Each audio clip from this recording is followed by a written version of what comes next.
1984, écrit par George Orwell en 1948, lu par Équilivre, livre audio.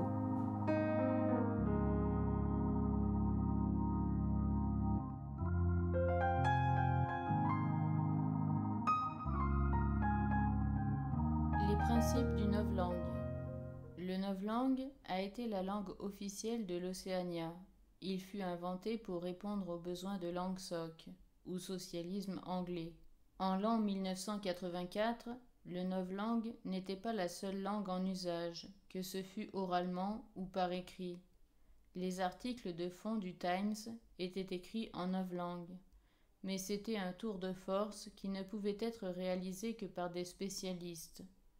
On comptait que le novlangue aurait finalement supplanté l'ancilangue, nous dirions la langue ordinaire, vers l'année 2050. Entre-temps, il gagnait régulièrement du terrain.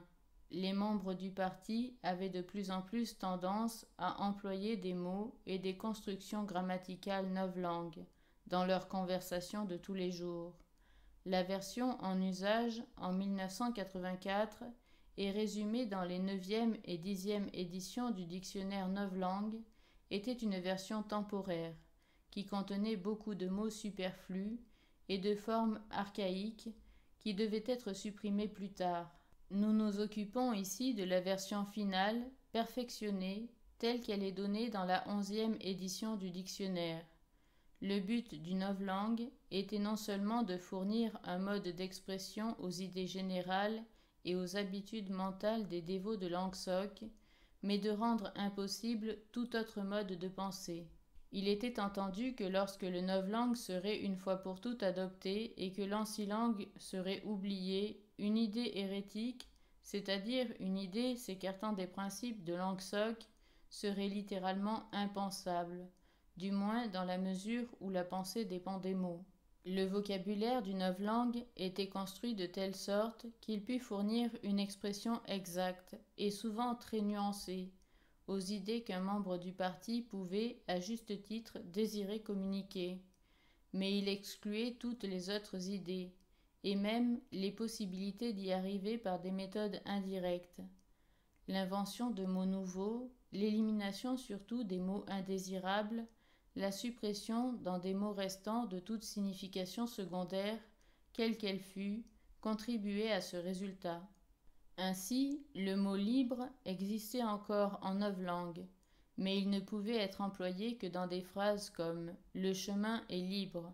Il ne pouvait être employé dans le sens ancien de liberté politique ou de liberté intellectuelle. Les libertés politiques et intellectuelles n'existaient en effet plus, même sous forme de concept. Elles n'avaient donc nécessairement pas de nom. En dehors du désir de supprimer les mots dont le sens n'était pas orthodoxe, l'appauvrissement du vocabulaire était considéré comme une fin en soi, et on ne laissait subsister aucun mot dont on pouvait se passer. Le novlangue était destiné non à étendre, mais à diminuer le domaine de la pensée, et la réduction au minimum du choix des mots aidait indirectement à atteindre ce but. Le novlangue était fondé sur la langue que nous connaissons actuellement, bien que beaucoup de phrases novlangues, même celles qui ne contiennent aucun mot nouveau, seraient à peine intelligibles à notre époque. Les mots novlangues étaient divisés en 3 classes distinctes, connues sous les noms de vocabulaire A, vocabulaire B, aussi appelé mots composés, et vocabulaire C. Il sera plus simple de discuter de chaque classe séparément, mais les particularités grammaticales de la langue pourront être traitées dans la partie consacrée au vocabulaire A, car les mêmes règles s'appliquent aux 3 catégories. Vocabulaire A. Le vocabulaire A comprenait les mots nécessaires à la vie de tous les jours, par exemple pour manger, boire, travailler, s'habiller, monter et descendre les escaliers, aller à bicyclette, jardiner, cuisiner, et ainsi de suite. Il était composé presque entièrement de mots que nous possédons déjà, de mots comme cou, course, chien, arbre, sucre, maison, champ. Mais en comparaison avec le vocabulaire actuel, il y en avait un très petit nombre, et leur sens était délimité avec beaucoup plus de rigidité. On les avait débarrassés de toute ambiguïté et de toute nuance. Autant que faire se pouvait, un mot novlangue de cette classe était simplement un son staccato, exprimant un seul concept clairement compris. Il eût été tout à fait impossible d'employer le vocabulaire à des fins littéraires ou à des discussions politiques ou philosophiques. Il était destiné seulement à exprimer des pensées simples, objectives, se rapportant en général à des objets concrets ou à des actes matériels. La grammaire novlangue renfermait deux particularités essentielles. La première était une interchangeabilité presque complète des différentes parties du discours. Tous les mots de la langue, en principe cela s'appliquait même à des mots très abstraits comme si ou quand, pouvaient être employés comme des verbes, noms, adjectifs ou adverbes. Il n'y avait jamais aucune différence entre les formes du verbe et du nom quand ils étaient de la même racine. Cette règle du semblable entraînait la destruction de beaucoup de formes archaïques. Le mot penser, par exemple, n'existait pas en novlangue. Il était remplacé par penser, qui faisait office à la fois de nom et de verbe. On ne suivait dans ce cas aucun principe étymologique. Parfois, c'était le nom originel qui était choisi, d'autres fois c'était le verbe. Même lorsqu'un nom et un verbe de signification voisine n'avaient pas de parenté étymologique, l'un ou l'autre était fréquemment supprimé. Il n'existait pas, par exemple, de mots comme couper, dont le sens était suffisamment exprimé par le non-verbe couteau. Les adjectifs étaient formés par l'addition du suffixe able au non-verbe, et les adverbes par l'addition du suffixe ment à l'adjectif. Ainsi, l'adjectif correspondant à vérité était véritable, l'adverbe véritablement.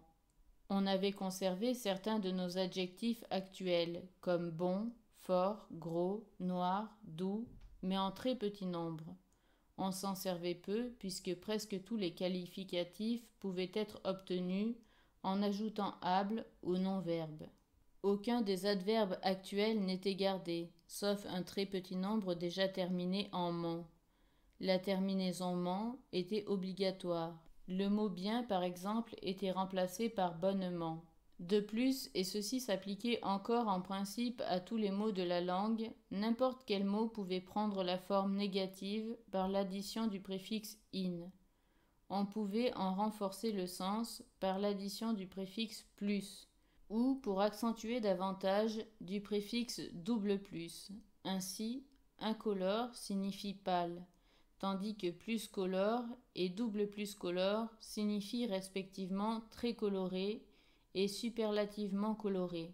Il était aussi possible de modifier le sens de presque tous les mots par des préfixes prépositions tels que ante, post, haut, bas, etc. Grâce à de telles méthodes, on obtint une considérable diminution du vocabulaire. Étant donné par exemple le mot bon, on n'a pas besoin du mot mauvais, puisque le sens désiré est également et en vérité mieux exprimé par un bon. Il fallait simplement, dans les cas où deux mots formaient une paire naturelle d'antonymes, décider lequel on devait supprimer.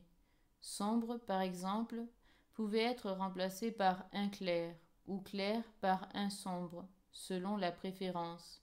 La seconde particularité de la grammaire novlangue était sa régularité. Toutes les désinences, sauf quelques exceptions mentionnées plus loin, obéissaient aux mêmes règles. C'est ainsi que le passé défini et le participe passé de tous les verbes se terminaient indistinctement en et. Le passé défini de voler était volé, celui de penser était pensé, et ainsi de suite. Les formes telles que naja, donna, cueilli, parlèrent, saisir étaient abolies. Le pluriel était obtenu par l'adjonction de s ou es dans tous les cas. Le pluriel d'œil, bœuf, cheval étaient respectivement œils, bœuf, cheval. Les adjectifs comparatifs et superlatifs étaient obtenus par l'addition de suffixes invariables. Les vocables dont les désinences demeuraient irrégulières étaient en tout et pour tout les pronoms, les relatifs, les adjectifs démonstratifs et les verbes auxiliaires. Il suivait les anciennes règles, dont, cependant, avaient été supprimées, comme inutiles. Il y eut aussi, dans la formation des mots, certaines irrégularités qui naquirent du besoin d'un parler rapide et facile. Un mot difficile à prononcer ou susceptible d'être mal entendu était ipso facto tenu pour mauvais. En conséquence, on insérait parfois dans le mot des lettres supplémentaires ou en gardait une forme archaïque pour des raisons d'euphonie. Mais cette nécessité semblait se rattacher surtout au vocabulaire B. Nous exposerons clairement plus loin, dans cet essai, les raisons pour lesquelles une si grande importance était attachée à la facilité de la prononciation.